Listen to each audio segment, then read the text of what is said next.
बहुत से मैसेज के मेरे पास फीडबैक आए हैं। बच्चों को हेल्थ इशू आने स्टार्ट हो गए हैं, हमारे टीचर्स को भी हो गए हैं। और कॉमन है, सामान्य, ये होने ही होने हैं, क्योंकि ये पीरियड ही ऐसा है आप लोगों को। मैं इस पीरियड से निकल चुका हूँ और मैं समझ सकता हूँ। इसलिए मैं अपने अपनी डाइट का, अपने सोने का, जागने का, इस पे ध्यान नहीं दिया ना। जो चीज आपको याद है वो भी आप भूल जाओगे। तो मैं कल वाली बात दोबारा से दोहराता हूँ। वो लोग मैसेज करें जो कल है।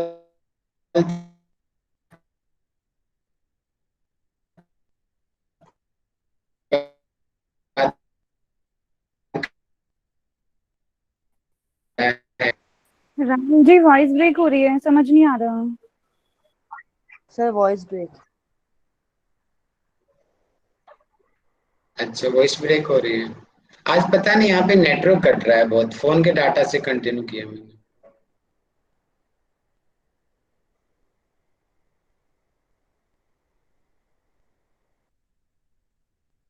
अभी साउंड ठीक हुआ क्या?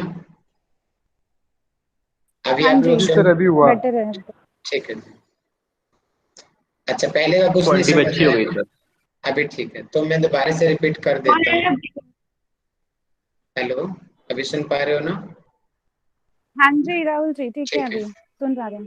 तो ऐसे कितने लोग हैं जिन्होंने अभी तक डिनर नहीं किया अपनी क्लास में? बहुत कॉमन बात है ये, और आप लोग बड़े हो, बताने की भी जरूरत नहीं पड़नी चाहिए। लेकिन आप बड़े हो फिर भी इतनी बड़ी बड़ी गलतियां करते हो आप, इसलिए मुझे पूछना पड़ रहा है। भावना जी, हिमांशी जी, तुषार जी, आप लोगों ने अभी तक डिनर नहीं किया और आपकी क्लास जाएगी 10:30 बजे तक। 11 बजे आप डिनर करोगे अपना। इस तरीके से आपकी हेल्थ नहीं बन सकती। और आप सोचते हो कि इतना ज्यादा पढ़ लोगे और आपको चीजें याद हो जाएंगी, कभी नहीं हो सकता। वेरी गुड पूजा जी, आपने सुधार कर लिया है। Yamuna ji, very good. देखिए, छोटी छोटी बातें हैं। बार बार मैं बोलता हूँ, hard work and smart work. Hard work करना चाहिए, अच्छी बात है, लेकिन स्मार्ट वर्क के साथ करना चाहिए। ऐसे हमें उन टेक्निक्स को अपनाना है कि हम कम टाइम में ज्यादा चीजों को हम कैच कर सकें। और उसके लिए हमारी हेल्थ का साथ होना बहुत जरूरी है।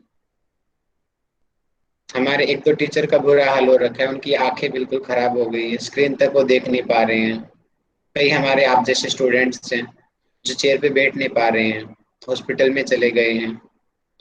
तो वो नौबत आप लोगों को ना आए, मैं इसीलिए मैंने आज स्टार्टिंग यहीं से किया है। ये अच्छी बात है, आप लोगों को अभी तक हेल्थ इशू स्टार्ट नहीं हुए, लेकिन आने वाला 1.5 महीना बहुत स्ट्रगलिंग का जाने वाला है आप लोगों का। तो अपने ऊपर थोड़ा और ज्यादा ध्यान दीजिए। एक दो टिप्स मैं बता देता हूँ आपको, जो मैंने भी अपनाई थी, आप भी अपनाना। पहली बात तो डिनर अपना 6-7 के बाद मत करो। 7:30 बजे हमारी क्लास हो रही है, 7 बजे से पहले अपना डिनर समाप्त कर दो। सबसे पहला पॉइंट। खूब खाओ, अच्छे से खाओ। कोई मनाही नहीं है क्या खाना है क्या नहीं खाना है, लेकिन टाइम से खाओ। सबसे विशेष है डिनर। और इसके अलावा liquid and juices, number 2 tips. और नंबर 3 सबसे इम्पोर्टेंट, क्लास के बीच में।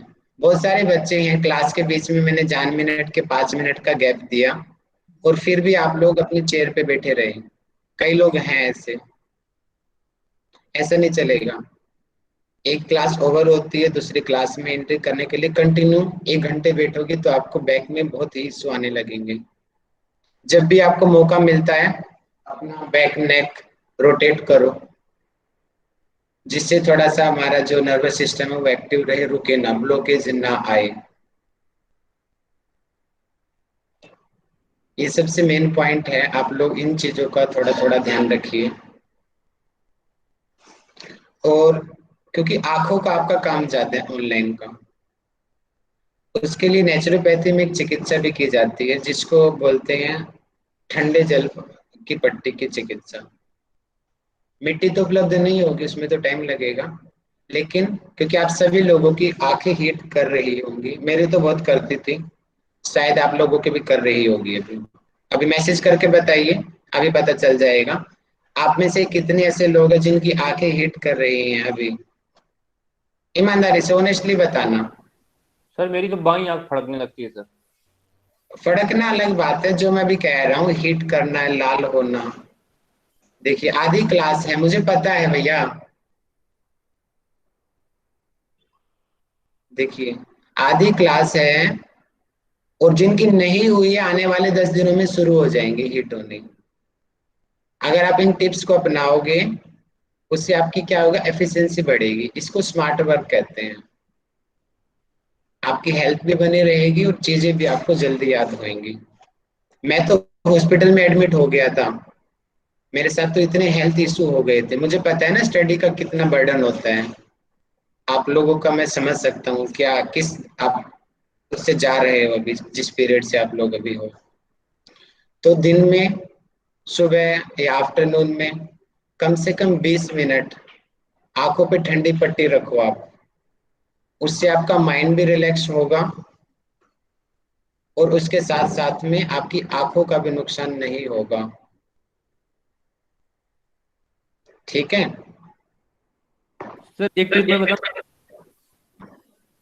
बहुत सारी टिप्स हैं, ये छोटे छोटे टिप्स हैं। सर बताऊं, बीच बीच में ना पानी पीते रहें। जैसे सर यूरिन जाना पड़ता है तो बीच में क्या है, बॉडी मूवमेंट भी बना रहता है और बॉडी भी एक्टिव रहती है। अपने साथ में पानी रखें अपना, हर 15-20 मिनट में थोड़ा थोड़ा पानी पीते रहो। इससे आपकी एफिशिएंसी बढ़ेगी। अपनी पूजा सिंह मैडम, पता है आपको क्यों नहीं क्लास ले रही है? वो उनके साथ क्या बुरी हालत हो रखी है, आंखें नहीं खोल पा रही है वो अपनी। क्यों? वो टीचर भी हैं और आपकी तरह वो पढ़ाई भी कर रही है एग्जाम की। जब हमारी टीचर का ये हाल हो सकता है, तो आपका भी तो हो सकता है ये हाल। वो इसीलिए आपकी क्लासेस नहीं ले पा रही है। कुछ लोगों को तो बहाना मिलता है कि क्लास नहीं हो रही, उपनिषद के बीच में छोड़ दिया। ये टीचर को प्रॉब्लम भी तो हो सकती है, उसकी प्रॉब्लम भी तो समझो आप। तो आप थोड़ा सा कॉन्शियस हो जाइए, नहीं तो एग्जाम निकले ना निकले, हेल्थ आपकी 100% खराब हो जाएगी। ठीक है, इतना काफी है, हम आगे का हम स्टार्ट करते हैं।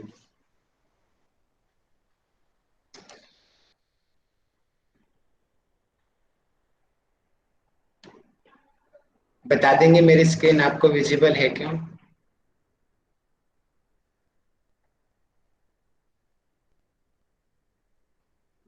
हाँ जी।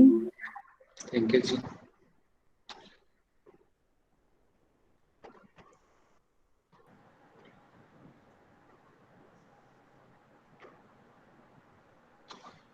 हमने आयुर्वेद में देखा, हमने त्रिदोष को पढ़ लिया, वात पित्त कफ को। धातु को हमने कल पढ़ा, 7 प्रकार की धातु होती, 7 उपधातु होती है। पहली धातु रस धातु होती है, रक्त होती है, मांस होती है, मेद होती है, अस्थि, मज्जा और शुक्र। तो इस प्रकार ये 7 धातुएं होती हैं। आज हम स्टडी करेंगे पंचकोश को, कि हमारा शरीर 5 कोशों का एक भाग है, 5 कोश हैं इसके। इसको अन्नमय कोश, प्राणमय कोश, मनोमय कोश, विज्ञानमय कोश और आनंदमय कोश के नाम से हम इनको जानते हैं। आपने तैत्तिरीय उपनिषद में भी मैडम ने पढ़ाया होगा, अगर आपका हो गया तैत्तिरीय उपनिषद या भी जी। बाकी है? जी सर हो गया कुछ हो गया, बस उसमें कल। आपने पढ़ा होगा पंचकोशों के बारे में। और योग वशिष्ठ में भी मैंने आपको पढ़ाया था। वहां पे आदि व्याधि का कंसेप्ट आता है। जो व्याधि होती है वो अन्नमय कोश में, और जो आदि होती है वो मनोमय कोश, इनसे संबंधित है वो। इस प्रकार ये जो पंच कोशों हैं हमारे शरीर के, और इन पंच कोशों से परे होती है आत्मा। जब हमारा शरीर बंधन में बंधा हुआ है, अविद्या, राग, आदि जो क्लेश हैं, इनसे हम बंधे हुए हैं। इनसे बंधन से मुक्ति ही मोक्ष है, ऐसा हमने अलग अलग दर्शनों में पढ़ा और उपनिषदों में भी हमने पढ़ा कि अविद्या जो है इस शरीर का मूल कारण है और उससे छुटकारा पा लेना ही मोक्ष है। तो छुटकारा पाने के लिए जो बीच के जो स्तर आते हैं वो ये कोष है, हमें इन कोषों से होके जाना पड़ेगा। मान लेते हैं कि हम बाहर से यहाँ से साधना शुरू करते हैं अन्नमय कोष से, हमें प्राणमय कोष में जाना पड़ेगा, हमें मनोमय कोष में जाना पड़ेगा, विज्ञान में कोष में जाना पड़ेगा, आनंदमय कोष में जाना पड़ेगा। उसके बाद में आत्मा तक हम पहुंच पाएंगे। आत्मा का साक्षात्कार ही एक्चुअलिटी में हम यहाँ पे सामान्य रूप से मोक्ष माना जाता है कि उसका साक्षात्कार हो जाना। हमारे सिलेबस में 6 चक्रों के बारे में बताया गया है। 6 चक्र जो अलग अलग उपनिषदों में भी उनका वर्णन मिलता है, लेकिन फिर भी मैं आपको 8 चक्र पढ़ाऊंगा, एक्स्ट्रा ही पढ़ाऊंगा मैं आपको। विशेष हमारे सिलेबस में 6 चक्र, आगे चक्र तक की बात पूछी गई है। इसके अलावा जो होता है उसको बिंदु चक्र और सहस्त्रार चक्र, ये 2 चक्र और होते हैं। तो इनका सबका अपना अपना कलर होता है, अपना अपना वर्ण होता है, उसको हम पढ़ेंगे। जैसे कि ये चक्र हैं, मूलाधार चक्र, स्वादिष्ठान चक्र, मणिपुर चक्र, अनाहत चक्र, विशुद्धि चक्र, आज्ञा चक्र। 7वां चक्र यहाँ पे बिंदु चक्र दिया नहीं गया, बिंदु चक्र, और 8वां सहस्त्रार चक्र। इस प्रकार 8 चक्र हमारे शरीर में है। और जो भी चीज मैं बताऊंगा, जो आचार्य बालकृष्ण जी की पुस्तक है आयुर्वेद सिद्धांत रहस्य, उसके बिहार पे मैं आपको ये सारा ज्ञान दे रहा हूँ।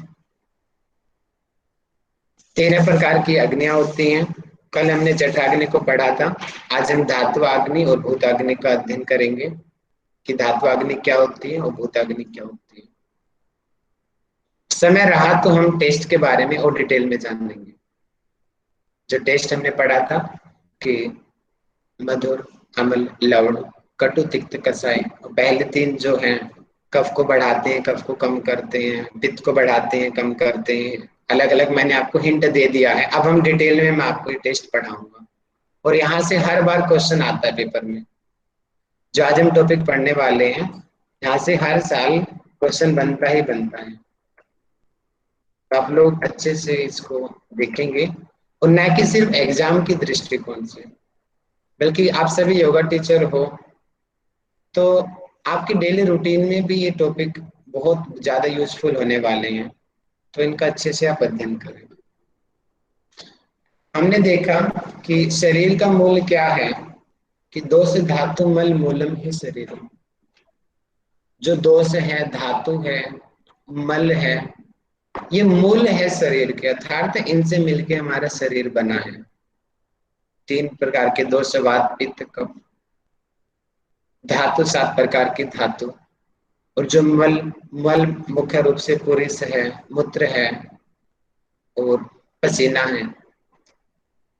तो 7 प्रकार की धातु कल हमने पढ़ा कि रस जो है इसको प्लाज्मा या लसिका भी कहते हैं, रक्त इसको हीमोग्लोबिन कहते हैं, मांस इसको मस्कुलर टिश्यू कहते हैं, मेद इसको एडिपोज टिश्यू या वसा भी कहते हैं, अस्थि को हड्डी कहते हैं, मज्जा को बोन मैरो कहते हैं, और शुक्र यानी कि स्पर्म और ओवम को। इस प्रकार ये 7 धातुएं हमने पढ़ी। और 7 धातुओं का क्रम भी है, रस से रक्त बनेगा, उससे पहले रक्त नहीं बन सकता है, इनकी पूरी सीक्वेंस है। तो ये चार्ट मैंने आपके लिए बनाया है, इसको अच्छे से समझ लीजिए, जिससे आपको सीक्वेंस याद हो जाएगी, पूरा क्रम आपको याद हो जाएगा कि आयुर्वेद के अनुसार जो चीज हो रही है उसका ये क्रम है। देखिए हम पढ़ रहे हैं आयुर्वेद अनुसार भोजन पाचन का क्रम। सीक्वेंस क्या है? खाने को डाइजेस्ट होने की। सबसे पहले हमने खाना खाया, खाना मुंह से लिया इनके, उसको बाहर तक को खाना था, अंदर जाके वो बोलस हो गया मॉडर्न लैंग्वेज। अब यहाँ पे जठराग्नि ने काम किया। सबसे पहले जो काम करती है वो जठराग्नि कार्य करती है उस खाने के ऊपर। जठराग्नि खाने को 2 भागों में डिवाइड करती है। सार भाग में जिसको प्रसाद भाग भी कहते हैं, और एसार भाग, इसको किट भाग भी कहते हैं।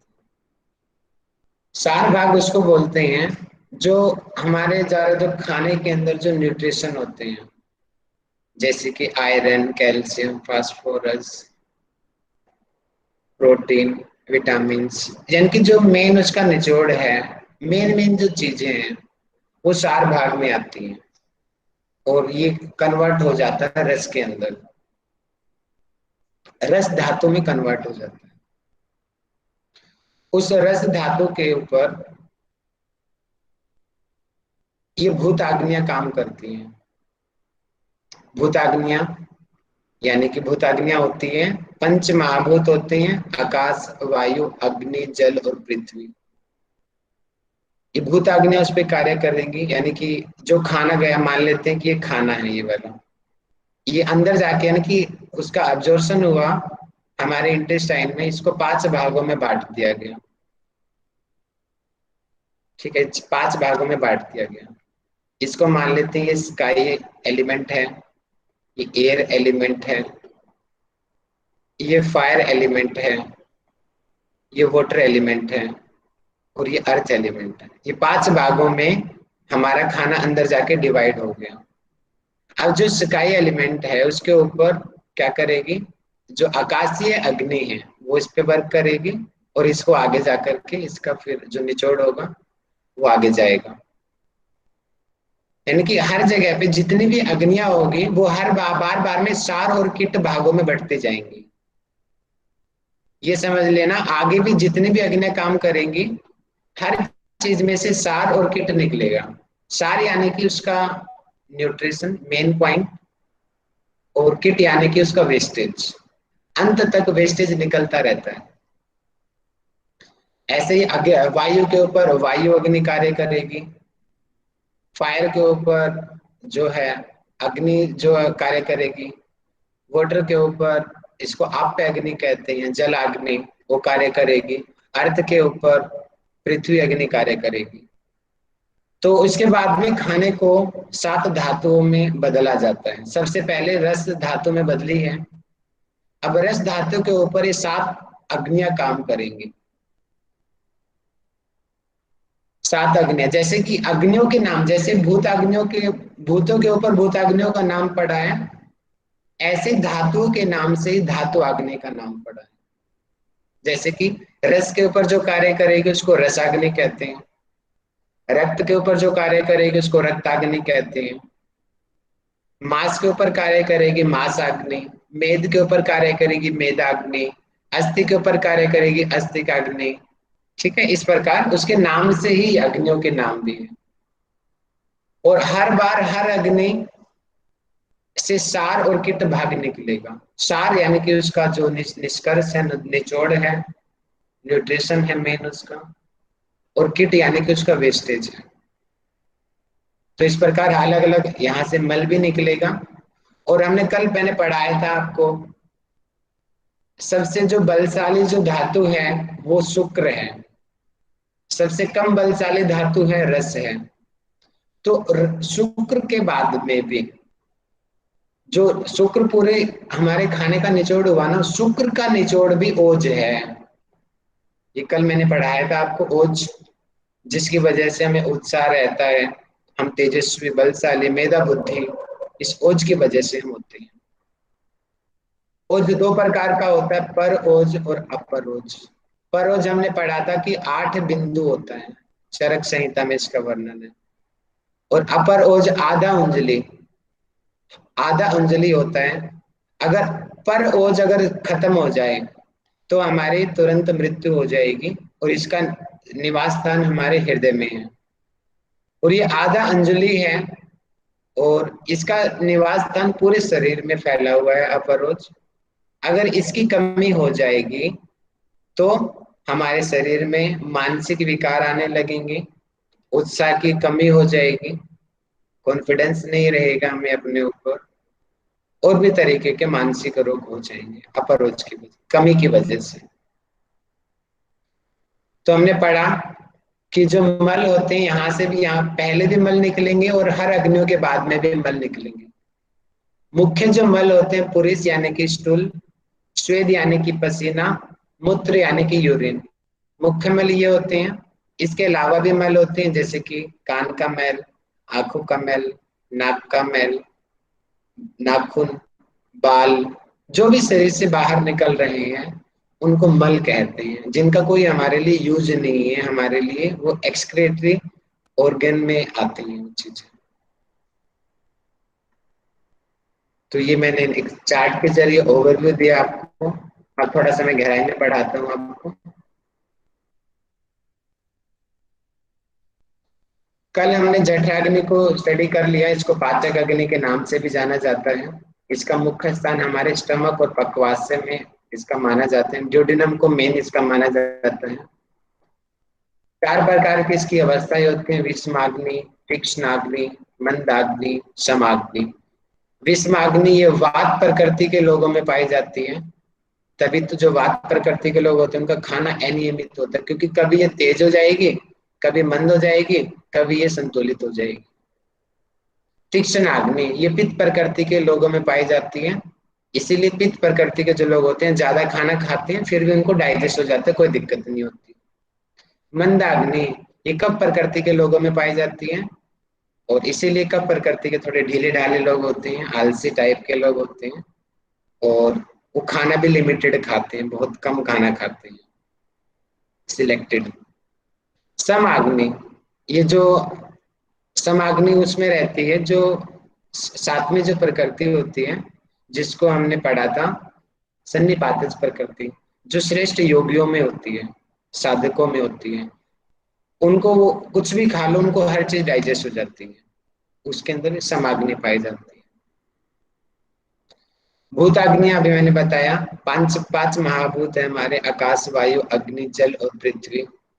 जैसे कि जो पृथ्वी तत्व को डाइजेस्ट करने वाली जो अग्नि है उसको भौमाग्नि कहते हैं। जल तत्व को डाइजेस्ट करने वाली को आप्य अग्नि कहते हैं। देखिए यहाँ पे देखिए आप्य, जो आप शब्द है ये कई उपनिषदों में भी ये शब्द यूज किया जाता है, आप। तो आप शब्द ध्यान रख लेना, ये पानी के लिए यूज करते हैं, पानी के लिए आप।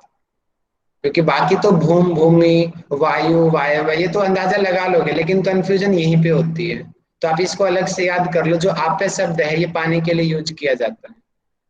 और अग्नि के लिए तेजस शब्द कई जगह यूज किया जाता है, तेजस अग्नि, तेजस शब्द यानी कि आग्नेय अग्नि, वो अग्नि तत्व को रिप्रेजेंट करेगा तेजस शब्द वहां पे।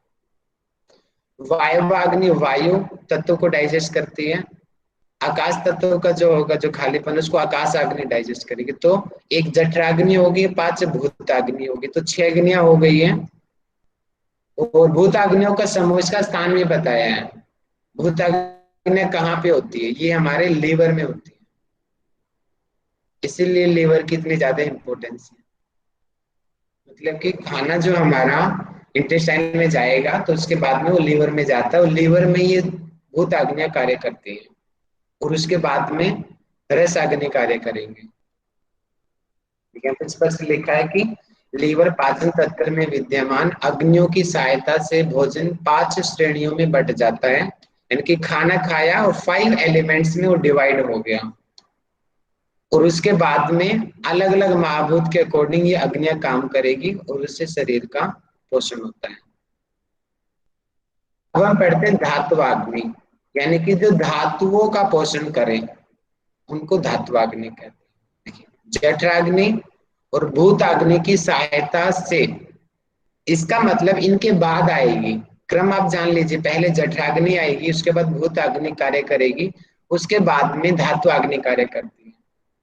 पंचभूतों के रूप में परिवर्तित हुआ अन्न रस धाता धातुवास्य में पहुंचते हैं, यानी कि उसके बाद में धात्वाग्नि ने कार्य किया। क्रम मत भूल जाना आप लोग।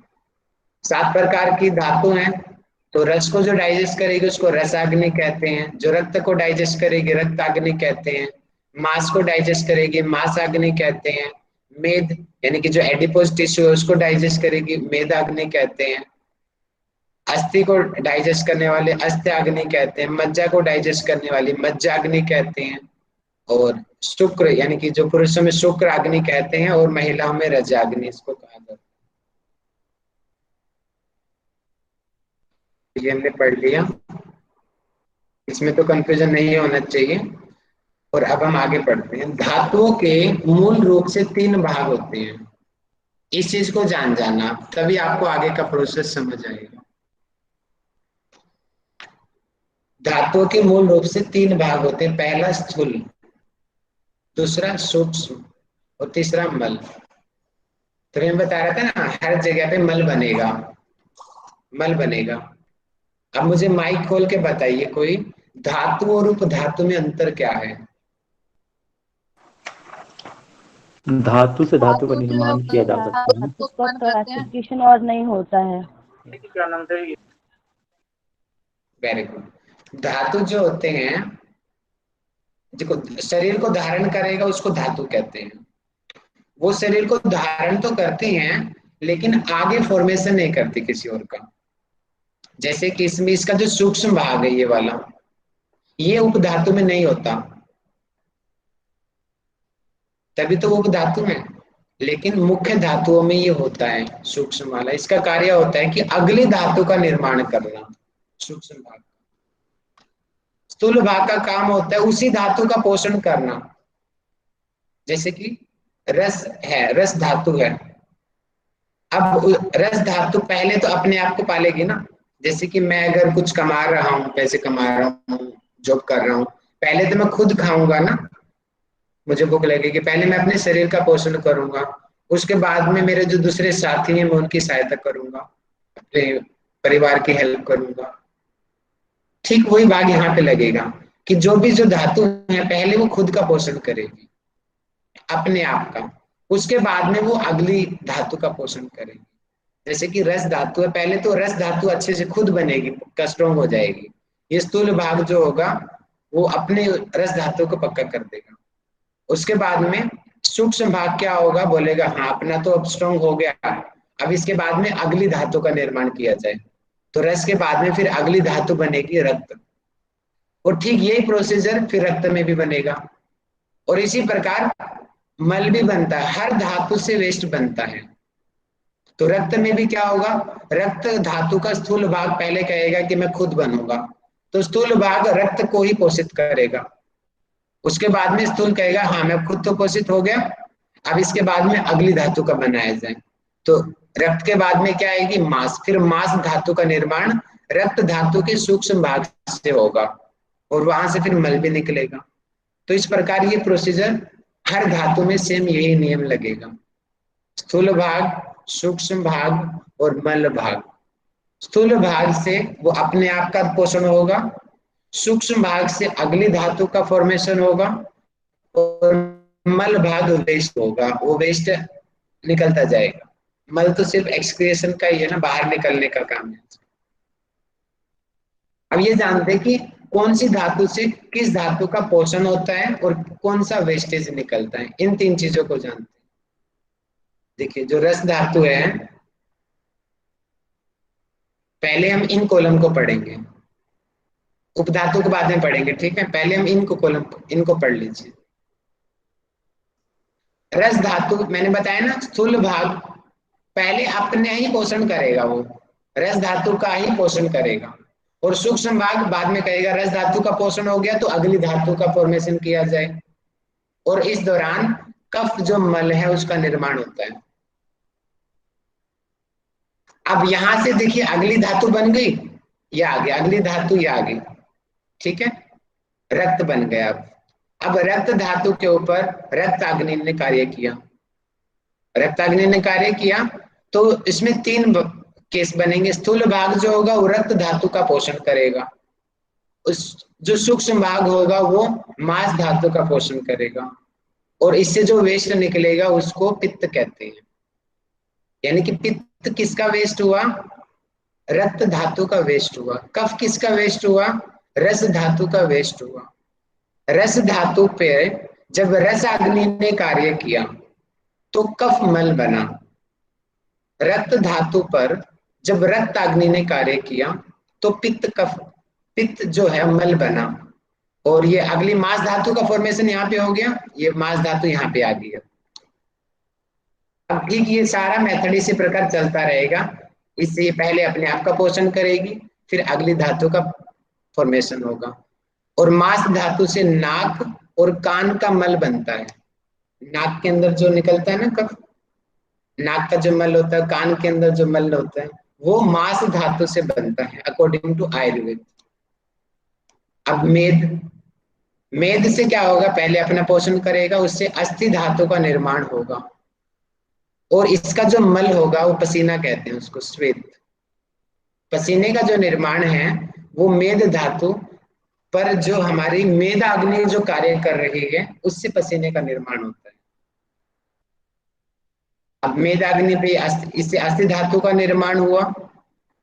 अस्थि धातु के निर्माण में मज्जा धातु आगे बनेगी और इसका जो है केस और नाखून, लोम, ये वेस्टेज बनते हैं। बाल बनेंगे, नाखून बनेंगे, ये जो वेस्ट पदार्थ हैं ये अस्थि धातु से ये बनेंगे।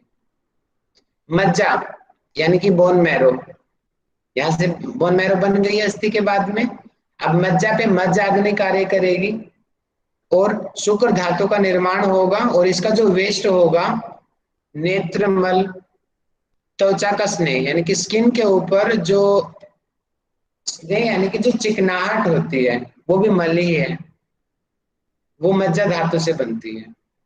और शुक्र धातु से ध्यान रखेंगे अगली धातु का निर्माण नहीं होता और इससे कोई मल भी नहीं बनता। लेकिन मैंने कई विद्वानों से सुना है इसके बाद में और धातु का निर्माण होता है जिसको आत्मा भी कहते हैं, लेकिन उसको हम इंक्लूड नहीं करते, लिखा नहीं जाता। सात ही धातु प्रमुख रूप से मानी जाती है। और जो शुक्र धातु का निचोड़ है उससे ओज का निर्माण होता है। और ओज दो प्रकार का होता है, पर ओज और अपर ओज। पर ओज 8 बिंदु होता है, अपर ओज आधा अंजलि होता है। पर ओज का स्थान हृदय में होता है, अपर ओज का स्थान पूरे शरीर में होता है। पर ओज अगर पूरी तरीके से समाप्त हो जाएगा तो हमारी मृत्यु हो जाती है और अपर ओज अगर कम हो जाएगा तो उत्साह और मनोविकार पैदा हो जाती है। तो ये क्रम आप लोगों को समझ आया होगा धातुओं का। अब मैं बताता हूँ उपधातु। कल मैंने आपको उपधातु, वैसे इतनी विशेष नहीं है, इतना गहराई से क्वेश्चन नहीं आता हमारे पेपर में, लेकिन फिर भी मैं आपको पढ़ा देता हूँ, ठीक है, ताकि आपको भी लगे कि हाँ कुछ हमने पढ़ा है आयुर्वेद में कुछ। रस धातु से स्तन्य और आर्तव। स्तन्य यानी कि जो दूध निकलता है स्तनों से, चेस्ट रीजन से, ब्रेस्ट से। आर्तव यानी कि जो पीरियड्स के दौरान जो ब्लीडिंग होती है लगभग 70 ml जो हर 28 दिन के बाद लेडीज में होती है, उसको आर्तव कहते हैं। रक्त कंडरा यानी कि टेंडन, ये उपधातु है, ये रक्त से बनती है। और शिरा यानी कि वेन्स। मांस से फैट बनता है, वसा और त्वचा, स्किन, ये उपधातु है। मेद से स्नायु बनते हैं। स्नायु यानी कि स्नायु उनको बोलते हैं, न्यूरॉन को बोला जाता है। तो ये 7 प्रकार की उपधातु हो गई, ठीक है। यहाँ पे कंफ्यूजन नहीं होना चाहिए किसी को। मैं आगे बढ़ता हूँ, मैं आराम से समझाया है, याद दिक्कत तो नहीं आनी चाहिए आपको। राहुल जी सर बताइए। जी, थोड़ा सा ऊपर में कंफ्यूजन है। जो कफ और पित्त है ना, वो वाले कफ और पित्त नहीं है ना, जो त्रिदोष की बात हो रही है। मतलब बाकी लोगों को कंफ्यूजन नहीं होना चाहिए। जो खांसने वगैरह पे जो कफ बनता है ना, वो वाला कफ है। और पित्त जो बाइल जो कभी कभी उल्टी के साथ निकल जाता है ना, जो हरा कलर का होता है, वो वाला जी पित्त है। मतलब बाकी जो 5 पित्त बोले गए हैं वो वाला पित्त नहीं है। जी, ठीक है जी, समझ आ गया सभी को। ये पित्त और जी, जो, और एक और चीज है सर, जी जो अस्थि मज्जा में जो है ना, नेत्र, त्वचा और पुरुष का जो आपने बोला ना, वो स्नेहांश है उसका। मतलब उसमें जो चिकनाहट रहती है ना, आंखों में जो चिकनापन रहता है या त्वचा में जो चिकनापन और स्टूल में जो चिकनापन है, मज्जा के बाद वो वाला मल है। उनका जो आंख का मल निकलता है वो वाला नहीं। नेत्र में ये गलत लिखा हुआ है यहाँ पे। नेत्र मल नहीं है, नेत्र का स्नेहांश है। मतलब हाँ, उसमें वो जो उसी को ही चिकनाई बोलते हैं ना, जो लैक्रिमल ग्लैंड से जो आंसू निकलते हैं, वही तो है नेत्र, यानी कि होती ड्रीड वगैरह। आंसू, तो वो दूसरा वो होगा। हाँ, मैं बोला जा सकता है, फिर भी मैं आपको उसका रेफरेंस भेज दूंगी। हम्म, ठीक है। इस पुस्तक में ऐसे ही लिखा हुआ था तो मैंने इसलिए ऐसे ही लिख दिया। इसके अलावा मैंने और पुस्तकों का अध्ययन नहीं किया। आचार्य बालकृष्ण की पुस्तक में नेत्र मल और त्वचा हो सकता स्नेही है था। लक्ष्मण वाला वो हो सकता है, लेकिन जो आंख का मैल निकलता है वो नहीं होगा, मतलब कंफ्यूजन नहीं होना है। ओके जी, थैंक यू। हम आगे बढ़ते हैं। आमरस, ये आमरस आपने घेरन संहिता में पढ़ा होगा, और कई हमारे योग के कई उसमें आता है कि इससे आम दोष का निवारण होता है। कोई बताएगा कि किसके अंदर आम दोष का निवारण बताया गया है?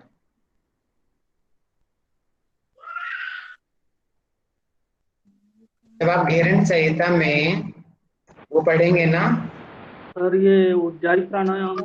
सर 6 क्रियाओं में बताया गया है। मूल शोधन है ना, मूल शोधन में जी। जो चौथी धोती कौन सी है? मूल शोधन ही है ना। हाँ, उसी में हाँ जी। बताया गया। जी। 4 प्रकार की धोती होती है, अंत धोती, दंत धोती, हृदय धोती, मूल शोधनम।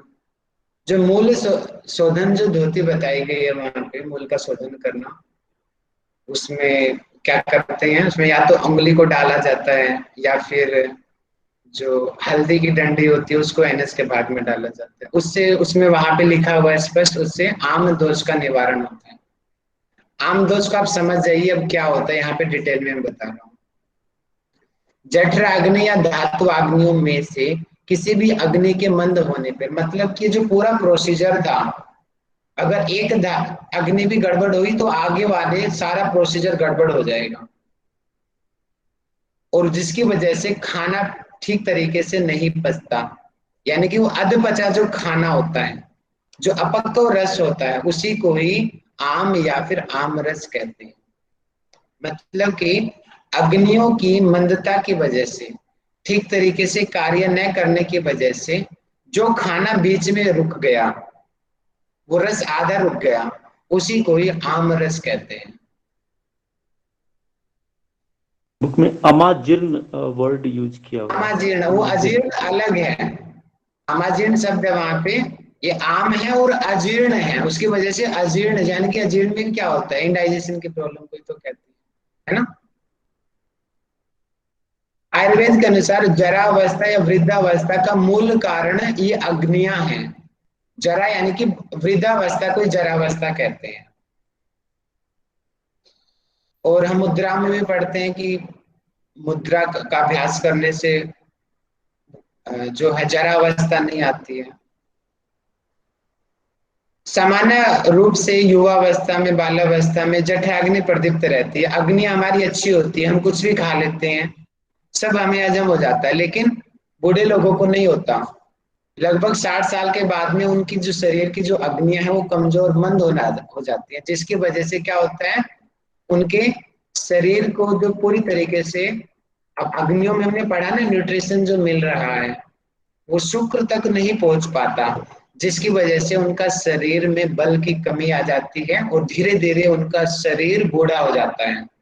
तो आयुर्वेद में बुढ़ापे का मूल कारण है अग्नियों का कम हो जाना। अब योग में क्यों व्यक्ति, वहां पे लिखा हुआ है कि मुद्रा का अभ्यास करने से बुढ़ापा नहीं आता, उसका लॉजिक ये है, जब हम जैसे कि महामुद्रा का अभ्यास किया है, विपरीत करणी मुद्रा का अभ्यास किया है, उससे क्या होता है ना, हमारी अग्नियां प्रदीप्त रहती हैं। और विपरीत करणी मुद्रा में तो स्पष्ट लिखा हुआ है कि जो विपरीत करणी मुद्रा का अभ्यास करेगा उसको तो खाना ठीक से खाना है। अगर कम खाना खाएगा तो उसकी अग्नियां इतनी प्रदीप्त हो जाएंगी कि उसी का शरीर का ही भस्म कर देगी, उसी का ही शरीर को जला देगी।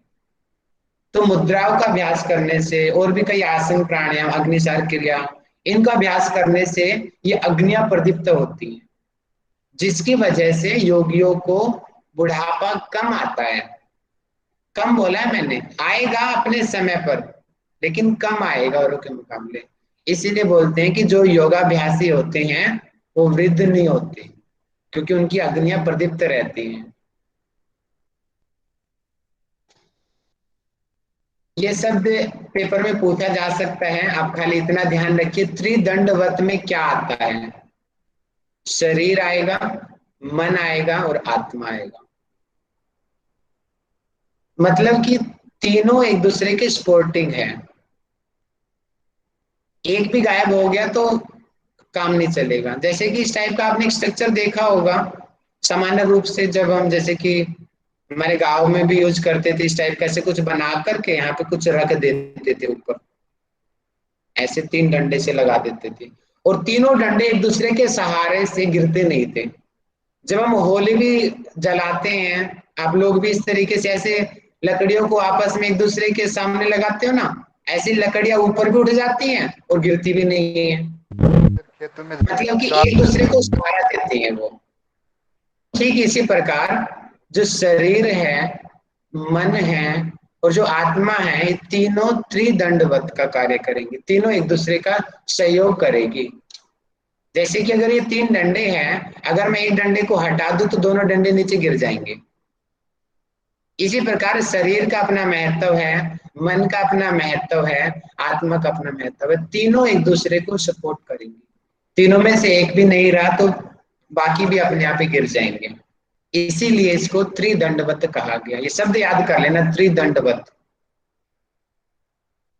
ऐसे ही एक शब्द यूज किया जाता है पंच पंचक।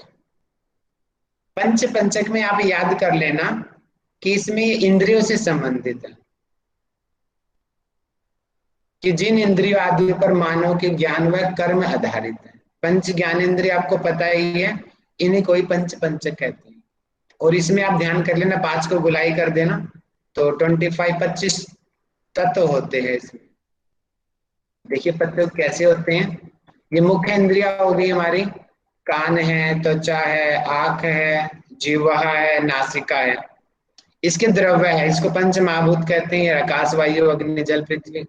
इनके स्थान है, कान में है, त्वचा में होती है, आंख जीभ नथुने, इनमें इनका स्थान है। इनके विषय शब्द स्पर्श रूप रस गंध।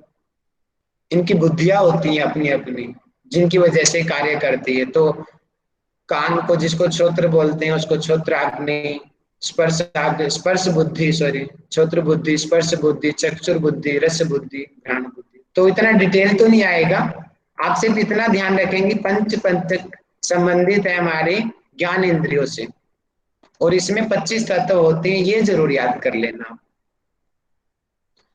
और इसी प्रकार मैं एक 2 चीज और जो आयुर्वेद में सबसे कॉमनली यूज की जाती है, मैं आप लोगों से पूछता हूँ, मैसेज करेंगे।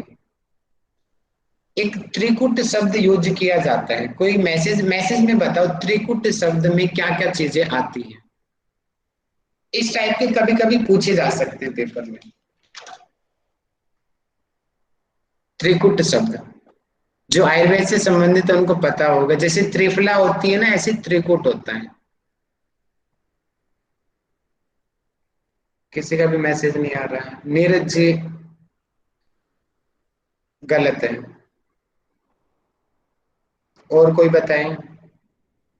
रोशनी जी शॉर्ट, वेरी गुड, रोशनी जी ने बिल्कुल सही आंसर दिया है।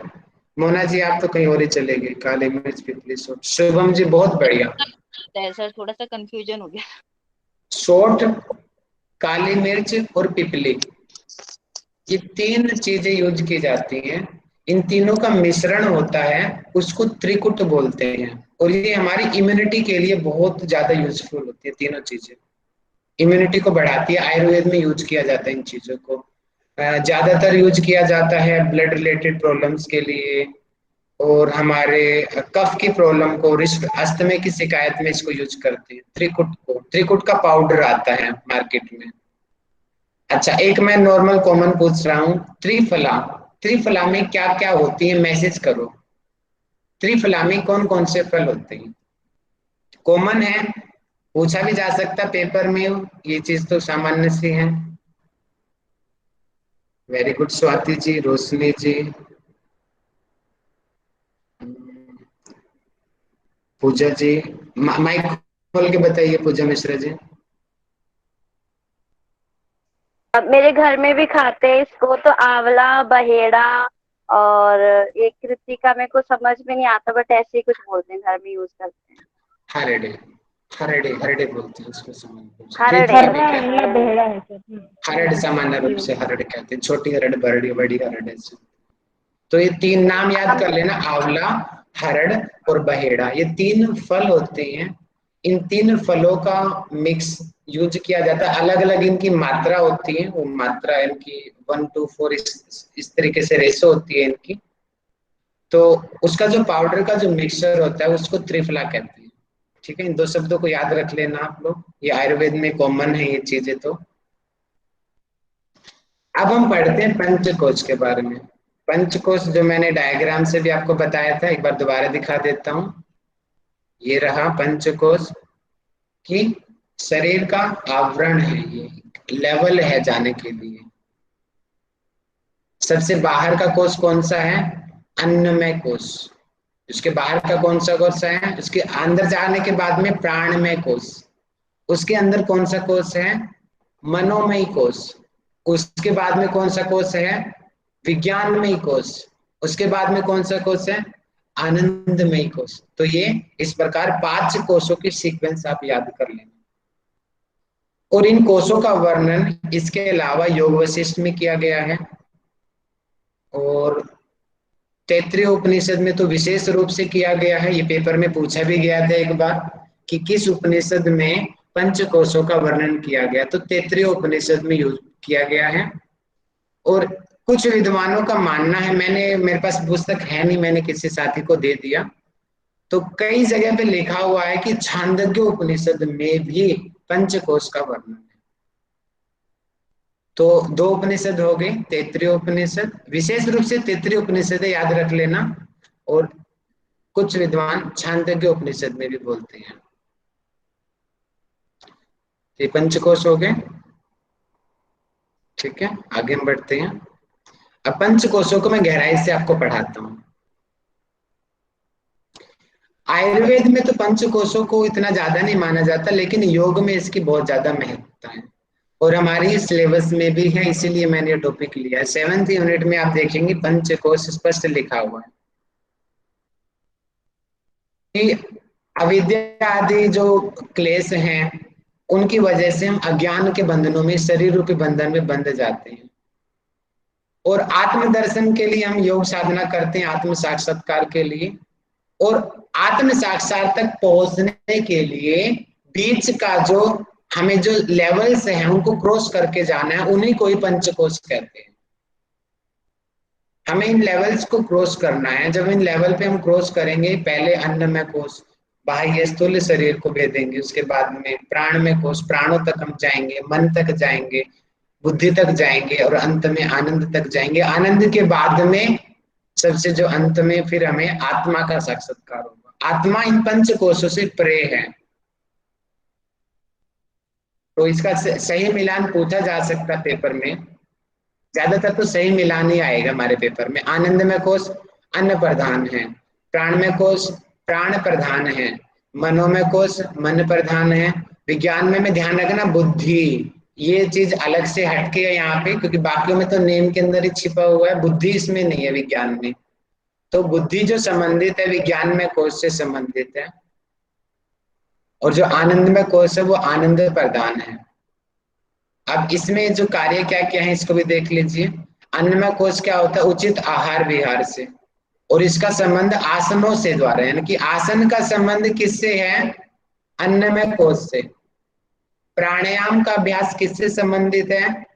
प्राणमय कोश से। मौन जो व्रत किया जाता है, मौन साधना या मुद्रा का जो अभ्यास है वो किसके ऊपर इफेक्ट डालता है? वो मनोमय कोश के ऊपर इफेक्ट डालता है। मेडिटेशन, जब हम ध्यान का अभ्यास करते हैं उसका प्रभाव कहाँ पे पड़ता है? विज्ञान में कोश के ऊपर पड़ता है। और ध्यान के बाद में जो समाधि की स्थिति आती है उसका प्रभाव हमारे आनंद में कोश के ऊपर पड़ता है। और समाधि के बाद में हम योग दर्शन में भी पढ़ते हैं, संप्रज्ञात समाधि के बाद में असंप्रज्ञात समाधि, यानी कि आनंदमय कोश के परे जो आत्मा है, जब उसका पूर्ण रूप से साक्षात्कार हो गया वो कैवल्य अवस्था है। अब इसका क्रम भी ध्यान कर लेंगे। ऐसे हमने जाना था धातुओं में, जल्दी माइक खोल के मुझे बताएंगे 7 धातुओं में सबसे कम बलशाली धातु कौन सी है? Very good. सबसे अधिक बलशाली धातु कौन सी है? उससे भी ज्यादा ओज है। बहुत बढ़िया, बहुत बढ़िया। वो धातु नहीं है ना, वो तो मैंने धातु पूछा है तो शुक्र ही आंसर आएगा। बहुत ओके बढ़िया, ठीक है बहुत ठीक अच्छा आंसर किया। और उसका भी निचोड़ है शुक्र का। Very good. तो इसी प्रकार यहाँ पर भी वही क्रम लगेगा कि बाहर कौन सा है, स्थूल शरीर। ऊपर से इससे मैं पढ़ा देता हूँ, यहाँ से आसानी होगी।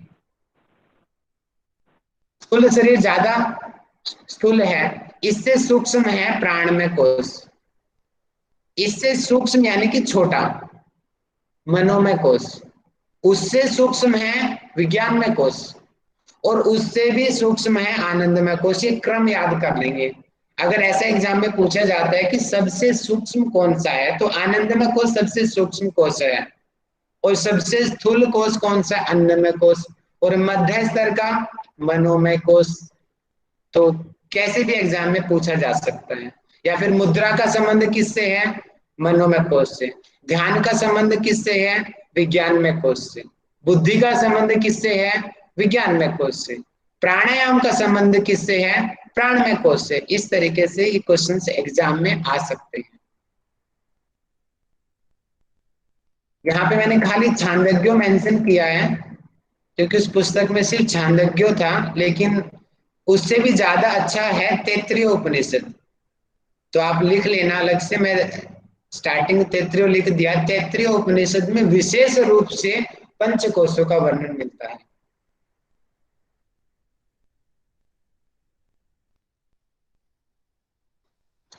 अब इनको ना गुहा नाम से जाना जाता है, गुफा की तरह एक के अंदर के एक के अंदर एक ऐसे निकलते जाएंगे कि अन्नमय कोश से लेकर आनंदमय सूक्ष्म कोशों का जो समूह है उसको गुहा कहते हैं।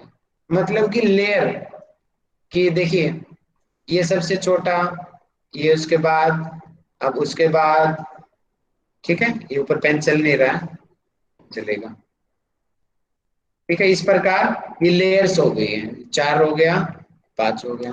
जैसे कि हमने बाहर की लेयर को भेदा तो अंदर की लेयर आ गई, अब इसको भेदा तो ये लेयर आ गई, इसको भेदा तो ये लेयर आ गई। तो इस प्रकार ये अंदर हमें आनंदमय कोश अंतिम लेयर को भी भेदना है।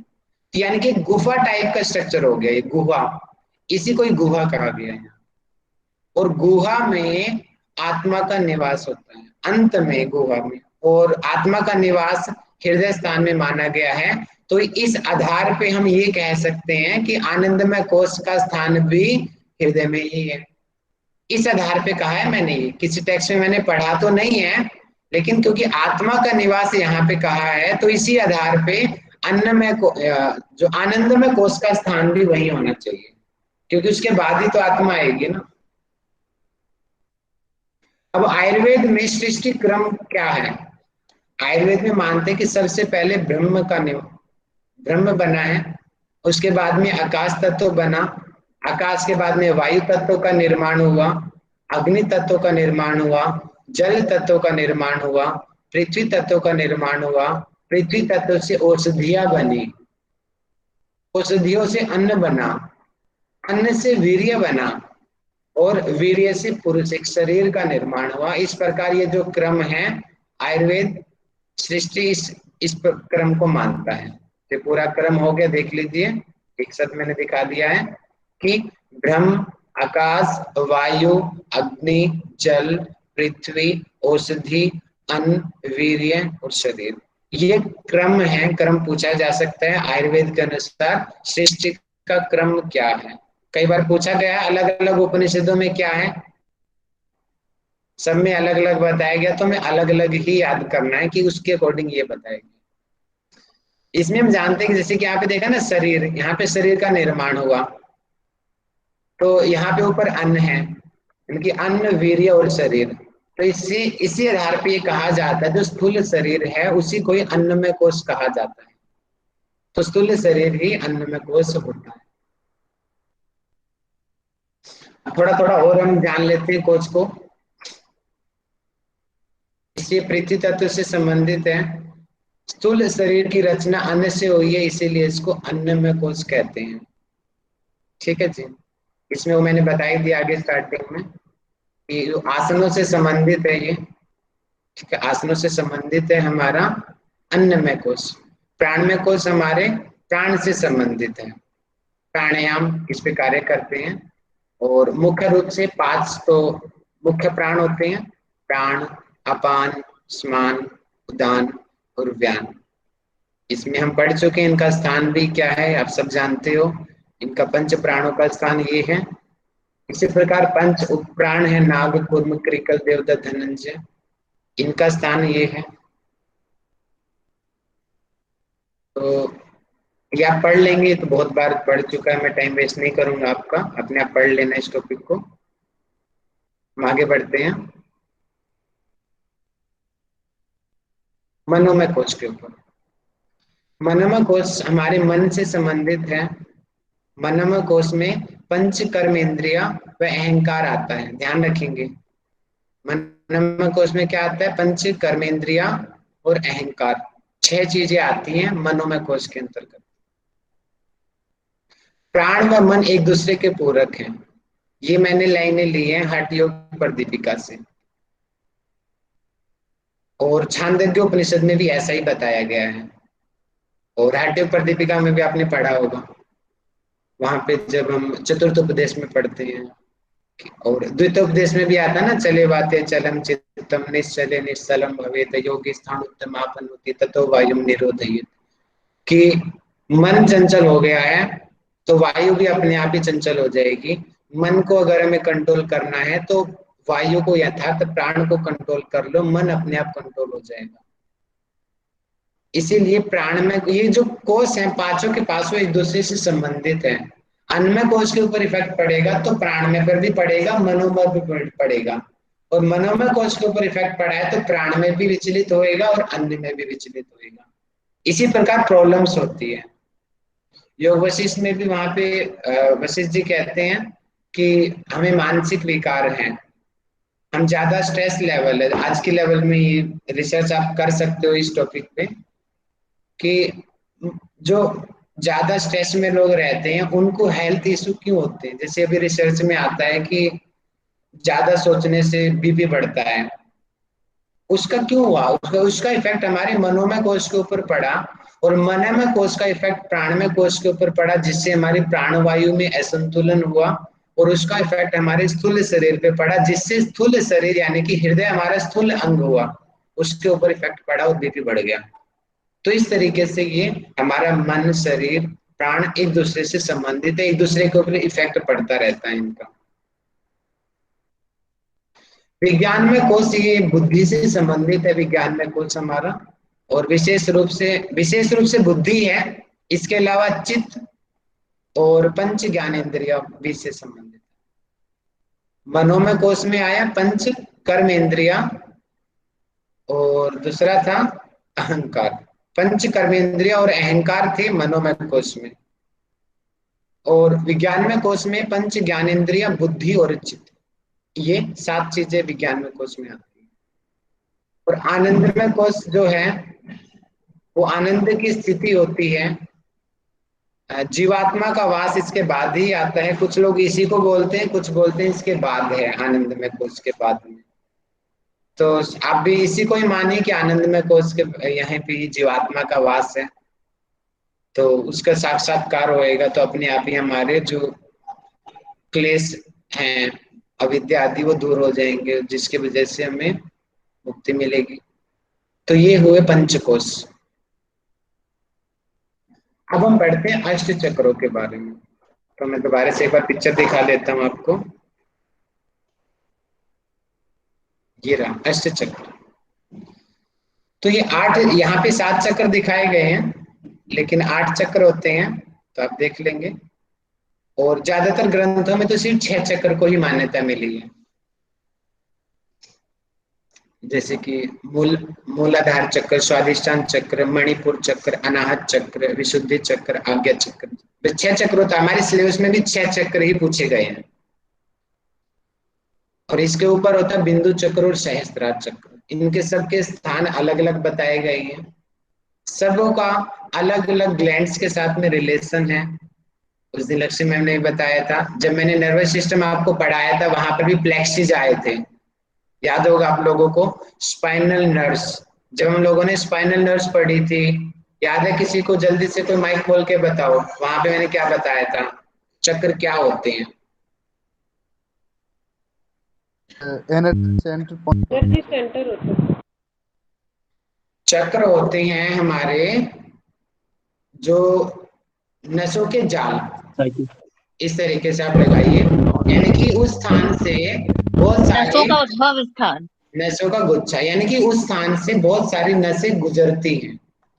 एक यहाँ पे होगी, दूसरे यहाँ पे होगी, यानी कि जहां पे जो उनका मूल स्थान है वहां से बहुत सारी नसें, सेंटर पॉइंट है, ये स्टेशन है। जैसे कि दिल्ली का जंक्शन हो गया है, जम्मू कश्मीर का जंक्शन हो गया, चंडीगढ़ का जंक्शन हो गया, लखनऊ का जंक्शन हो गया, वहां से बहुत सारी ट्रेनें क्रॉस करके जाती है ना। इसी प्रकार जहाँ पे चक्र होते हैं वहां पे बहुत सारी नर्स आपस में एक दूसरे को क्रॉस करती हैं, और वो जो गुच्छा बनता है उसी को ही चक्र कहते हैं। तो ये मैंने मॉडर्न तरीके से बताया कि चक्र क्या होते हैं। तो इनका सर एक चक्रों का कंफ्यूजन है जी जी, नर्व्स एक दूसरे को क्रॉस करेंगी या उसका उद्भव स्थान रहेगा? कई लोग बोलते हैं कि वहां से निकलती हैं नर्व्स चक्रों के स्थान से। नहीं, निकलती तो नहीं है, वो तो हाँ, कंसेप्ट क्योंकि गलत हो ऊपर जाएगा, ऊपर के चक्रों क्योंकि से तो नहीं निकलती है। हाँ हमने हठयोग प्रदीपिका में बढ़ाया था, यहाँ जी पे कंध का स्थान होता है, ध्यान आया आपको? जी जी, कंध का याद है। स्थान जो मैंने पढ़ाया था आपको, ऐसे यहाँ पे 4 कुंडलिनी बाई जुड़ी 4 रहती है। अंगुल का होता है, 4 बाई 4 अंगुल का। हठयोग प्रदीपिका में स्पष्ट वर्णन है इसका कंध का, और वहां पे लिखा हुआ गया है कि 72,000 जो नाड़ियां हैं, ये यहाँ पे होता है कंध, मैंने बाहर बना दिया, यहाँ पे वम के नीचे होता है, नाभि के नीचे होता है। नहीं नहीं सॉरी, कंध होता है, यहाँ पे होता है ऊपर, रम के नीचे आएगा, रम के नीचे होता है ये, ठीक है, रम के नीचे कंध होता है, और यहाँ से 72,000 नाड़ियां निकल के पूरे शरीर में फैलती है। क्लियर? और जो यहाँ पे आप इस तरीके से भी लगा सकते हो, अगर आपको थोड़ा आध्यात्मिक तरीके से मैं बताऊं, वैज्ञानिक रूप से तो मैंने बताया कि नर्स, और आध्यात्मिक रूप से थोड़ा और गहराई में जब हम अध्ययन करेंगे तो हम नाड़ियों का भी, जहाँ पे जंक्शन होता है उसको भी चक्र कहते हैं। जैसे कि ये जो राइट साइड में जो मेंशन है यहाँ पे, इसको हम कहेंगे पिंगला। ये ऊपर तक गलत दे रखी है, शायद ऊपर तक नहीं होता, ये खाली नोस्टिल तक होती है, ये पिक्चर गलत है, ऊपर वाला आप ध्यान कर ले, ये खाली यहाँ तक होती है, नाक तक ही। जो लेफ्ट साइड होती है, लेफ्ट साइड, इसको बोलते हैं ईड़ा। आप देखिए ईड़ा एक दूसरे को इस प्रकार क्रॉस करती हुई चलती है, ये जहां पर भी क्रॉस करेंगी वहां पे एक चक्र का निर्माण हो जाएगा। पहले यहाँ पे से निकली है, इसको मूलाधार चक्र कहते हैं, अगले चक्र में क्रॉस किया स्वादिष्टान चक्र बन गया, अगले चक्र में क्रॉस किया मणिपुर चक्र बन गया, अगले चक्र में इन नाड़ियों ने एक दूसरे को क्रॉस किया तो अनाहत चक्र का निर्माण हुआ। गले में जब एक दूसरे को क्रॉस किया, यानी कि राइट वाले लेफ्ट गई, लेफ्ट वाली राइट गई, तो विशुद्धि चक्र का निर्माण हुआ। और नाक में चली गई, जहाँ पे ऊपर की तरफ आज्ञा चक्र बोला जाता है, तो ऊपर से नीचे की तरफ राइट नोस्ट्रिल से जो संबंधित है उसको हम पिंगला नाड़ी कहते हैं, और जो लेफ्ट नोस्ट्रिल से संबंधित है उसको हम ईड़ा नाड़ी कहते हैं। आप इस तरीके से भी इन चक्रों को समझ सकते हो। क्लियर?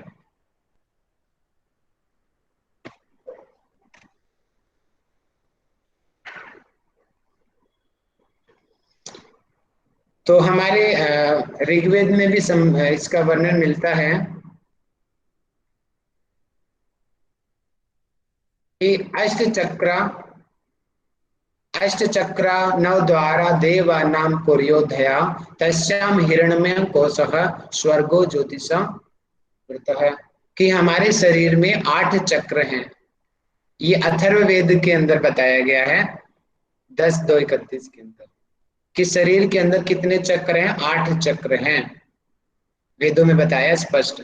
9 द्वार हैं, और इसको देवा नाम पुर्योधया, कि देव नगरी है, अयोध्या नगरी है, इसके अंदर हिरण्यमय कोश है, और विद्वान लोग मानते हैं हिरण्यमय कोश को सहस्त्रार चक्र मानते हैं।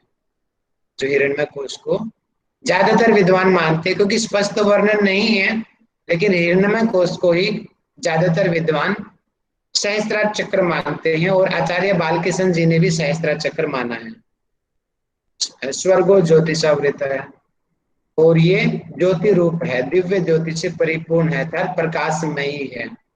तो ये अथर्ववेद के अंदर चक्र के लिए बताया गया है। और हम योगाभ्यास भी इन्हीं के ही लिए ही करते हैं, ताकि इनका भेदन कर सके और कुंडलिनी शक्ति को जागृत एक एक करके। जो कुंडली शक्ति जागृत होती है तो उसको उन्मनी या मनोन्मनी अवस्था कहते हैं, और उसके जागरण में जो बीच में बाधा उत्पन्न होती है वो चक्र होते हैं। एक एक करके चक्र का भेदन करते जाएगी और कुंडलिनी ऊपर चली जाएगी धीरे धीरे करके। और योग बीज में बताया गया है, जब कुंडलिनी ऊपर जाती है तो योगी को लगता है कि जैसे कि सुई की, जैसे कि चींटी चल रही है हमारी कमर में, इस तरीके का अनुभूति होती है।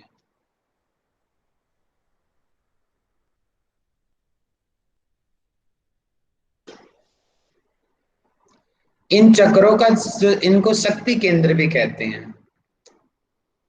जैसे कि जो कौन सी थेरेपी है, प्राण चिकित्सा, और एक वो चिकित्सा फेमस है ना, वो रेकी चिकित्सा। हाँ, रेकी चिकित्सा सुना होगा आप लोगों ने, रेकी, वो इसी के ऊपर वर्क करती है।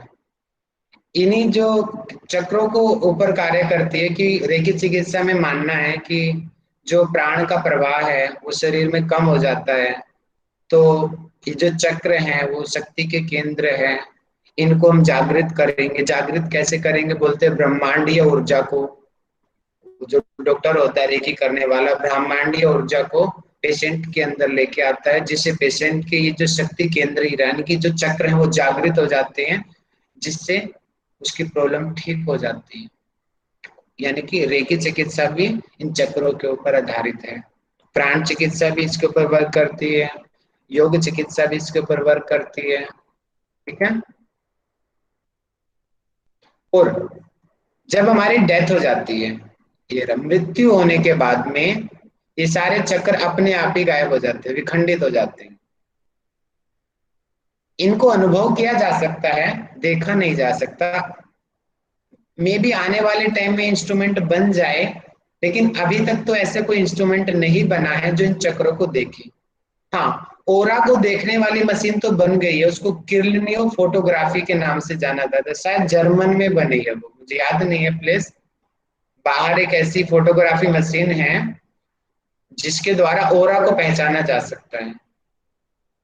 मे बी फ्यूचर में हमारी साइंस और ग्रोथ करे तो चक्रों को भी देखने में सक्सेस होने वाला इंस्ट्रूमेंट क्या पता फ्यूचर में बन जाए, लेकिन अभी तक नहीं बना है, इसीलिए कहते हैं कि इनको देखा नहीं जा सकता, मृत्यु के बाद ये समाप्त हो जाती है। ये चक्रों का एक छोटा सा डायग्राम, ये बुक की पिक्चर ले ली मैंने एज इट इज। इनका अलग अलग इनका आकार भी दिया गया है। ये स्केल टाइप का होता है, ये अर्धचंद्राकार होता है, मणिपुर चक्र त्रिकोणाकार होता है, अनाथ चक्र, इनके अलग अलग दल होते हैं, विशुद्धि चक्र, आज्ञा चक्र, देखिए मनस चक्र बोला गया है। ये 7वां चक्र को मनस चक्र या बिंदु चक्र कहते हैं, और 8वां चक्र सहस्त्रार चक्र माना गया है, जिसमें सहस्त्र दल होते हैं।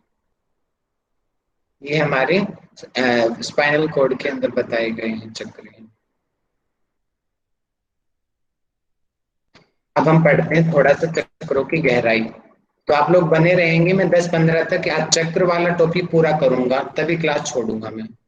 आप लोगों को जाना नहीं है कहीं पर, चक्कर हम कंप्लीट करेंगे कम से कम।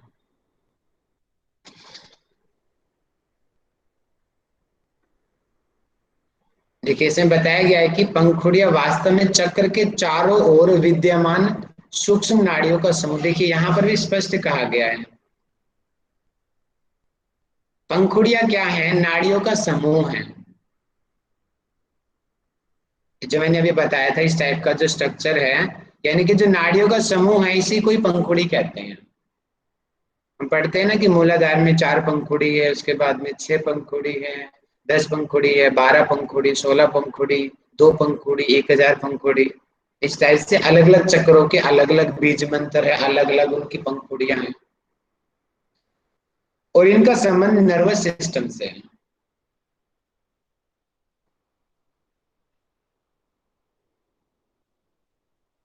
नहीं, सॉरी, नर्वस सिस्टम की नसों को तो देखा जा सकता है, लेकिन इन नाड़ियों को देखा नहीं जा सकता। कि जो प्राण को प्रवाहित करने वाली जो नाड़ियां हैं उनको देखा नहीं जा सकता, लेकिन आधुनिक रूप से हम समझने के लिए नर्वस सिस्टम ले लेते हैं, लेकिन एक्चुअल में नाड़ियों का समूह होता है, जो जैसे मैंने ईड़ा पिंगला से समझाया था ना आपको, इस टाइप की नाड़ियों का समूह होता है वास्तव में। और हम केमिस्ट्री में ही पढ़ते हैं कि charge negative to positive move करता है, उसी प्रकार इनके अंदर चेतना का भी प्रभाव होता है हमारी नाड़ियों के अंदर। अब हम एक एक चक्र को जान लेते हैं और आप ना इसको समझ जाइए। आप सभी को अष्टांग योग याद होगा, अष्टांग योग याद हो गया, समझ जाना चक्र भी याद हो गया आपको। बिल्कुल सरल तरीका है याद करने का, फॉर्मूला छोटा सा, यम नियम आसन प्राणायाम प्रत्याहार धारणा ध्यान समाधि एक सीक्वेंस में लिख दो, और ये आठों के आठों चक्र सीक्वेंस में लिख दो और आमने सामने रख दो। जो पहला यम है वो मूलाधार चक्र से संबंधित है। जल्दी मुझे माइक खोल के बताओ यम का लाभ क्या है। वही लाभ मूलाधार चक्र का है। यम को फॉलो करने से क्या बेनिफिट होता है बताइए। आपने योग दर्शन भी पढ़ लिया है और त्रिशिको ब्राह्मणोपनिषद में भी ये चीजें आई थी। सर हम अपना बिहेवियर सुधार सकते हैं और सामाजिक रूप से। वेरी गुड, परफेक्ट आंसर दिया है। मेन सामाजिक ही आंसर था इसका, मतलब कि social ethics, social activities. Very good. इसमें 5 अंग मेनली माने जाते हैं, योग दर्शन में 5 माने गए, कुछ हठयोग प्रदीपिका में 10 है, अलग अलग जगह वशिष्ठ संहिता में 10 बताए गए। तो मुख्य हम बात लेते हैं, और पांचों का कार्य क्या है, पांचों के नाम जल्दी से बताओ।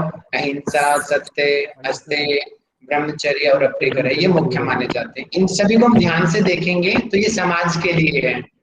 सत्य बोलना समाज के लिए, अहिंसा न करना समाज के लिए है, अहिंसा करना, और चोरी न करना ये भी सामाजिक कार्य है। ब्रह्मचर्य का पालन करना सामाजिक है, कुछ हद तक पर्सनल है लेकिन ज्यादातर सामाजिक है, समाज के ऊपर उसका इफेक्ट पड़ेगा।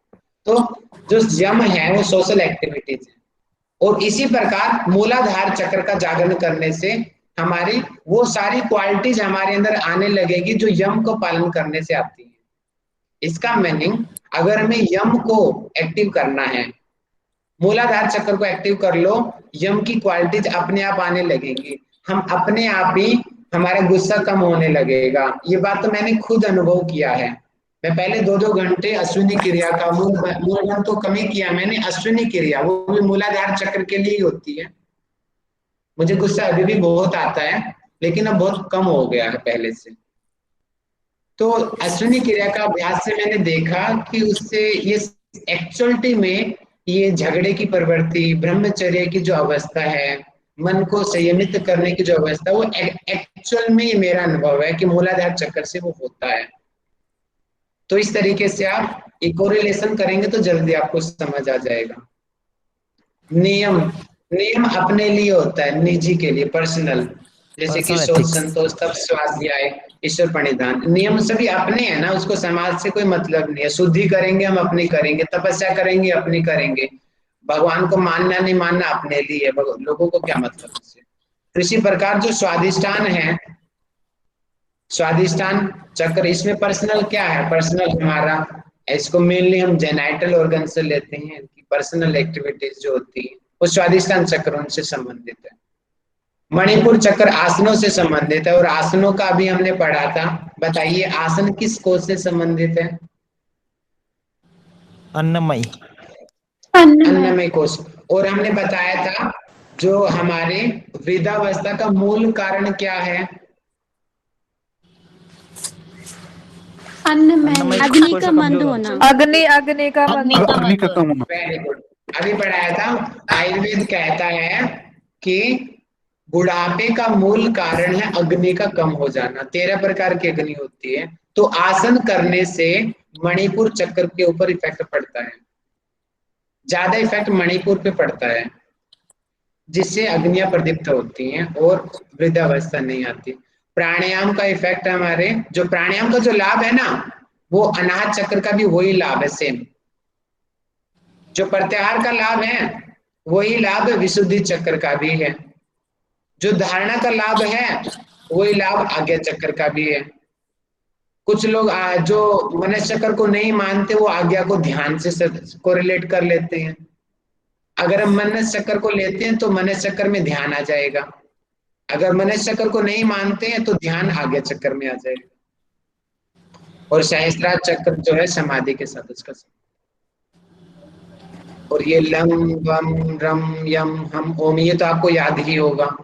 इनका मुझे मिला नहीं है इसलिए मैंने कुछ लिखा नहीं है, अगर आपको मिले तो बता देना मुझे।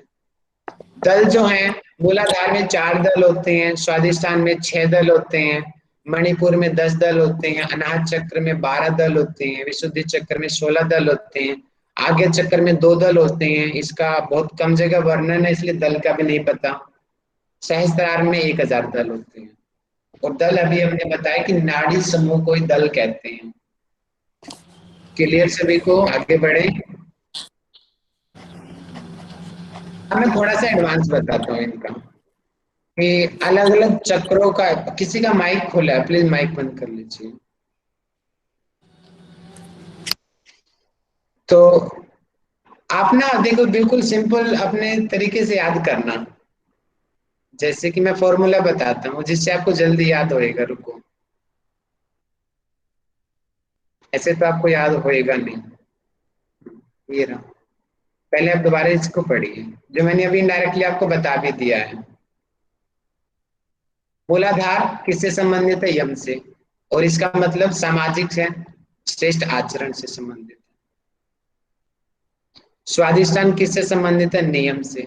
नियम मतलब कि शारीरिक व आत्मिक अपनी आप की शुद्धि तो करेंगे हम, जीवनी शक्ति का विस्तार करेंगे। जीवनी शक्ति तो मेन रूप से तो इसमें आएगी प्राणायाम में, लेकिन इस पे ज्यादातर ये आंतरिक शुद्धि ज्यादा शूट करेगी इसमें। मणिपुर चक्र आसन से संबंधित है और शारीरिक स्वास्थ्य मिलता है। अनाहत चक्र प्राणायाम से संबंधित है और जीवनी शक्ति की का विकास होता है इसमें, और उत्साह और शक्ति मिलती है। विशुद्धि चक्र प्रत्याहार से संबंधित है और प्रत्याहार का घिरण संहिता में वर्णन मिलता है कि काम आदि विकारों पे नियंत्रण होता है जो प्रत्याहार करता है। आज्ञा चक्र धारणा से संबंधित है। इससे क्या होगा? मन शांत होने लगेगा। देशबन चित्तस्य धारणा, कि किसी भी देश में शरीर के अंदर का हो या बाहर का हो अपने चित्त को स्थिर कर देना ही धारणा है। अब तत्र प्रत्येक तांता ध्यानम, अब उसी देश में एक तांता हो जाना, एक लीनता हो जाना, उसमें बाधा न होना, वो ध्यान है। और इससे संप्रज्ञात समाधि की सिद्धि होती है। और जब इसी में जब हम श्रेष्ठ, इसमें संप्रज्ञात तो शायद नहीं आना चाहिए, ये आप एक बार देख लेंगे। संप्रज्ञात मुझे लगता है क्योंकि समाधि में ही तो संप्रज्ञात समाधि आएगी शायद, है ना? तो इससे संप्रज्ञात की पूर्व अवस्था मान सकते हैं ध्यान से, और इसके बाद में संप्रज्ञात असंप्रज्ञात आनी चाहिए। ठीक है, ये एक बार चेक कर लेंगे इस चीज को। राहुल जी, जी, इतना ही रहने दो। ज्यादा हो गया क्या? हाँ, इतना बहुत है आज के लिए। अच्छा जी, चलो जी, माना जी ने कह दिया है। ओके जी, ओके। ये मैं बात चक्रों का थोड़ा सा रह गया, ग्लैंड से जो रिलेशन है ना, कि कौन से चक्कर का कौन सी ग्लैंड से रिलेशन है, ये मैं आपको कल पढ़ा दूंगा। ठीक है राहुल जी, वैसे भी आज ओवर टाइम कर लिया है। ओके जी, संडे। कौन सी, ठीक है, कौन सी बीमारियां होंगी, कौन सी ग्लैंड्स होंगी, ये एक बार खुद पढ़ लेना। और ये पेपर में सेंटर आ सकते हैं, इनको आप एक बार खुद पढ़ लेना, बाकी कल मैं क्लास में दोबारा कराऊंगा इन चीजों को। ठीक है, तो आज हम यहाँ में भी पे आपने मेंशन किया था वैसे। एंडोक्राइन में भी मैंने पढ़ाया था, फिर भी मैं आपको यहाँ भी पढ़ाऊंगा क्योंकि मुझे पता आप लोग ध्यान नहीं देते हो। हाँ। तो कैसा लगा टॉपिक आज का? तो आज तो हमारा योग का ही टॉपिक था, इतना विशेष टॉपिक था। बहुत अच्छा सर। चलिए, मैंने बहुत कम बता पाया लेकिन आपके कंसेप्ट शायद क्लियर हुए होंगे, क्योंकि इस टॉपिक को बहुत कम लोग पढ़ाते हैं। हम ऊपर ऊपर से यूनिवर्सिटीज में भी हमने भी पढ़ाया, इतना गहराई से शायद ही कहीं पढ़ाया गया है। मैंने तो नहीं पढ़ा, शायद आपने, आपके साथ भी ऐसा होगा। घेरंड संहिता में ना एक बिंदु चक्र का भी जिक्र किया हुआ है। बिंदु चक्र जो बिंदु चक्कर तो बताया ना, 8 चक्कर अभी मैंने बताया ना, 8 चक्कर। ठीक है, थैंक यू। घेरंड में नहीं, घेरंड में वो भैया मूल घेरंड में संहिता में नहीं है, वो व्याख्याकार ने किया है, ये भी ध्यान देखिए। हाँ पीछे सही कह रहे हैं। व्याख्याकार ने सबसे किया है। लास्ट ऐसे में। ही नौली क्रिया में भी उलझन होती है। नौली क्रिया मूल घेरंड संहिता में एक प्रकार की है, लेकिन व्याख्याकार ने 4 प्रकार की बताई है। पेपर में आएगा ना तो एक ही लिखना, 4 मत लिखना, समझ गए? अब मैं क्वेश्चनिंग पूछता हूँ। शुभ रात्रि, इतनी जल्दी नहीं शुभ रात्रि करना है, अभी तो क्वेश्चन करना है। पूजा जी सामने आओ, मुझे क्रम बताओ। हाँ जी बोलिए, भोजन- बट जल्दी क्वेश्चन पूछ लीजिए, मेरे पास बैटरी नहीं है बिल्कुल भी अच्छा, तो फोन आप में। पूरा क्रम बताओ मुझे, भोजन से लेकर के ओज तक का सीक्वेंस में। अरे बाप रे, इतना लंबा। हाँ बताओ। ठीक है, बताती हूँ